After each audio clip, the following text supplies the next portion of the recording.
कहानी का आगाज अमेरिका के एक छोटे से कस्बे में होता है, जहां लोग दरिया के किनारे पिकनिक मना रहे होते हैं। लेकिन अचानक एक कश्ती बगैर किसी इंसान के पानी में तैरती हुई उनके करीब आती है। कश्ती के अंदर जो कुछ मिला उसे देखकर सब हैरान रह जाते हैं। इस कश्ती में एक बुरी तरह सड़ गल चुकी लाश मौजूद थी। जिस्म की हालत इतनी खराब थी कि सिर्फ गोश्त बचा था और हड्डियां गायब थीं। जल्द ही इलाके का पुलिस चीफ जॉन हैकिंस वहां पहुंच गया। हैकिंस से पहले ही फोरेंसिक ऑफिसर कॉनी मौका पर मौजूद थी। इसने हैकिंस को बताया कि लाश में हड्डियां बिल्कुल नहीं हैं, जैसे किसी ने निकाल दी हों। हालांकि ऐसा करना आमतौर पर नामुमकिन होता है। लाश को पोस्टमार्टम के लिए भेज दिया गया। जेकब नाम के डॉक्टर ने लाश का मुआयना किया और हैकिंस को बताया कि ऐसा लगता है किसी ने बड़ी महारत से सारी हड्डियां निकाल ली हैं। लेकिन सवाल ये था कि ऐसा मुमकिन कैसे हुआ। मुआयने के दौरान जेकब को लाश के अंदर एक शहद की मक्खी जैसे कीड़े का पता चला। उसने उस कीड़े को एक जार में महफूज कर लिया। हैकिंस ने वो जार कॉनी के हवाले कर दिया ताकि ये बतौर सबूत महफूज रखा जा सके। शायद ये मौत की वजह मालूम करने में मदद दे। कुछ ही देर में कॉनी ने उस शख्स की शनाख्त कर ली। इसका नाम डॉक्टर कोल पार्सन्स था। वो एक साइंसदान था जो तकरीबन 1 साल पहले यहां आकर रहने लगा था। उसका बटवा और कुछ सामान सड़क पर ही मिला था। वो पहले यूनिवर्सिटी में प्रोफेसर था, लेकिन फिर सब कुछ छोड़कर दरिया के किनारे अकेला रहने लगा। केस की बेहतर तफ्तीश के लिए हैकिंस ने फैसला किया कि उसे इस शख्स के घर जाना होगा। उसके बाद हम मैगी नाम की एक लड़की को देखते हैं जो हैकिंस की साबिका गर्लफ्रेंड थी और पुलिस के लिए जंगल में गाइड का काम करती थी। हैकिंस ने उसे केस के बारे में सब बताया। मैगी इस साइंसदान को जानती थी और 1 साल पहले उसका सामान लाने में मदद भी की थी। उसे पता था कि वो किसी तजुर्बे पर काम कर रहा है, लेकिन उस तजुर्बे की तफसीलात मालूम नहीं थीं। हैकिंस ने मैगी से कहा कि वो उसके साथ चलकर केस की तफ्तीश करे, और उसने फौरन हामी भर ली। हैकिंस ने जैकब को भी साथ आने को कहा। तफ्तीश शुरू करने से पहले हैकिंस को एक और तशवीशनाक खबर मिली कि इस साइंसदान की एक छोटी बेटी भी थी जो तकरीबन 1 साल पहले लापता हो गई थी और आज तक इसका कोई सुराग नहीं मिला। अगले दिन हैकिंस, मैगी और जैकब सामान लेकर घने जंगल की तरफ रवाना हुए। सफर का कुछ हिस्सा उन्हें कश्ती से तय करना था ताकि साइंसदान के कैबिन तक पहुंच सकें। रास्ते में कॉनी का फोन आया। उसने बताया कि लाश में मिला हुआ कीड़ा कल मर गया था, लेकिन आज दोबारा जिंदा हो गया है। उसने पूछा कि क्या उसे लेबोरेटरी में भेज दूं? हैकिंस ने कहा कि वो इसके वापस आने तक इंतजार करे। कॉनी ने यह भी बताया कि जब साइंसदान की बेटी लापता हुई थी तो उसकी बीवी का ज़हनी तवाज़ुन बिगड़ गया था और उसे 3 महीने तक अस्पताल में रखा गया था। वो बार बार अपने शौहर को बेटी के गायब होने का जिम्मेदार ठहराती थी। रात होने तक हैकिंस, मैगी और जैकब अपनी मंजिल तक पहुंच गए। ये वही खूबसूरत घर था जो 1 साल पहले तक दरिया के किनारे मौजूद था, लेकिन अब ये एक वीरान और खौफनाक कीबन में बदल चुका था। हैकिंस ने मैगी और जैकब को बाहर रखने को कहा और खुद अंदर जाकर देखा। अंदर का हाल तबाह था। हर चीज बिखरी हुई थी और वाज़ेह था कि यहाँ तवील अरसे से कोई नहीं रहा। छानबीन के दौरान उसे अजीब और गरीब चीजें मिले, जैसे छत का हिलना, गोया वो जिंदा हो। उसे एक कमरा मिला जो अच्छी तरह बंद था, लेकिन उसने फ़िल हाल उसे नहीं खोला और बाकी दोनों को बुला लिया। चूंकि रात गहरी हो चुकी थी, उन्होंने वहीं रखने का फैसला किया। मगर इस जगह का माहौल बहुत खौफनाक था। घर में डरावनी आवाजें आ रही थीं।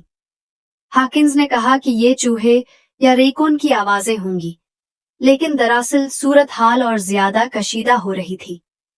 अचानक कीबन की लाइटें झलमलाने लगीं। बेसमेंट में उतरकर उन्होंने एक बड़ी मशीन देखी जो किसी इंडस्ट्रियल चार्जर जैसी लग रही थी, लेकिन उसका असल मकसद समझ नहीं आ रहा था। किचन में तफ्तीश के दौरान उन्होंने देखा कि कुछ तारें ऊपर की मंजिल की तरफ जा रही हैं।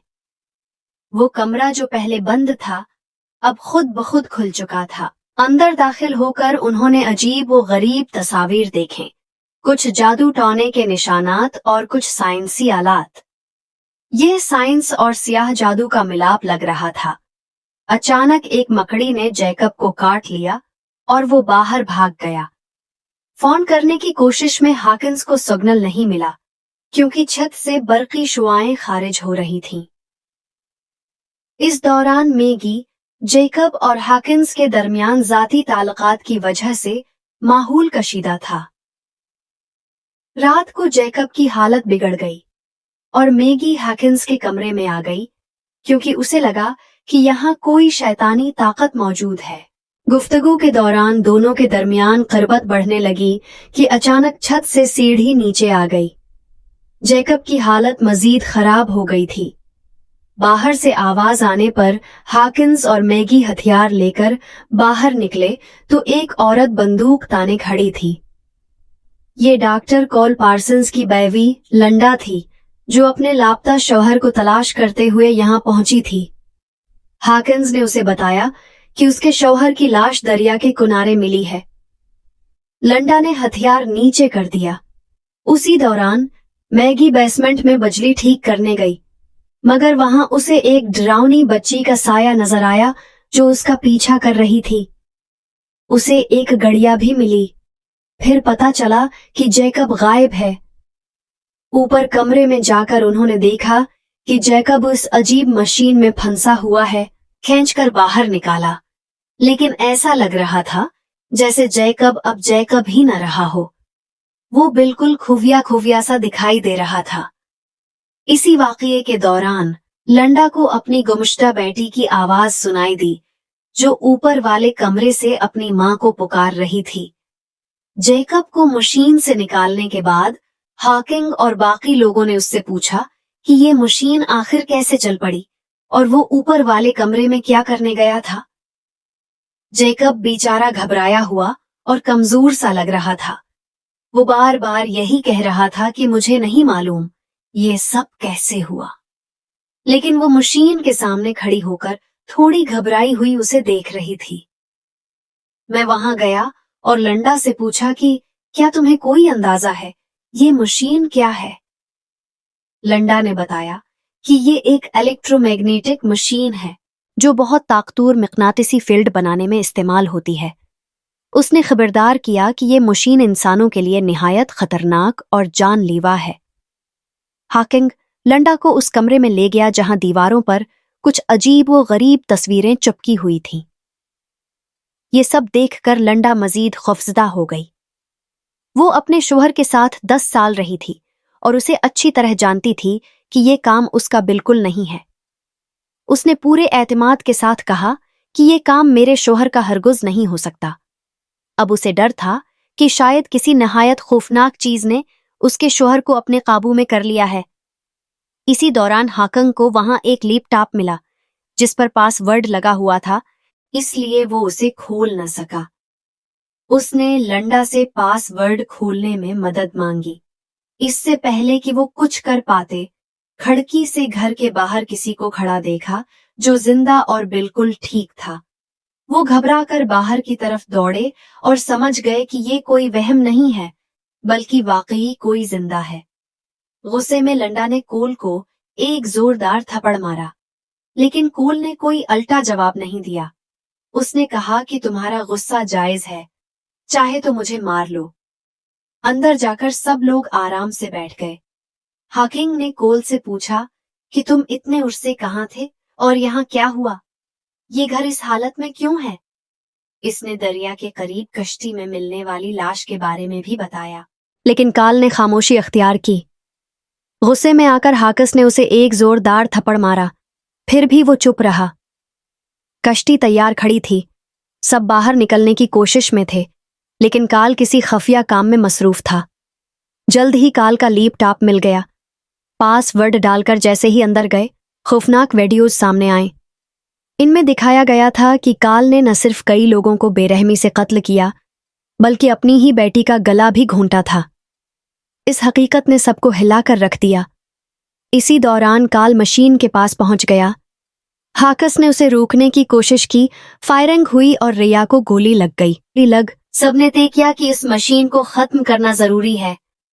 पेट्रोल लाया गया और मशीन को आग लगा दी गई। मगर जैसे ही शाले भड़के, मशीन के अंदर से एक खौफनाक और ताकतवर जानवर बाहर आया। जंगल जैसी खौफनाक आवाजों में एक खूनरेज मुकाबला शुरू हो गया। लोग भागने लगे, हर तरफ चीख पुकार मच गई। इस अफरातफरी में हसना ने सबको बचाने के लिए अपनी जान कुर्बान कर दी। नायाब अकेली रह गई, हर तरफ से घेर ली गई थी, लेकिन वो किसी तरह जान बचाकर घर पहुंची। वहां पहुंचकर उसने वो वाहिद चीज अपने पास रखी जो बच गई थी, एक बच्चा।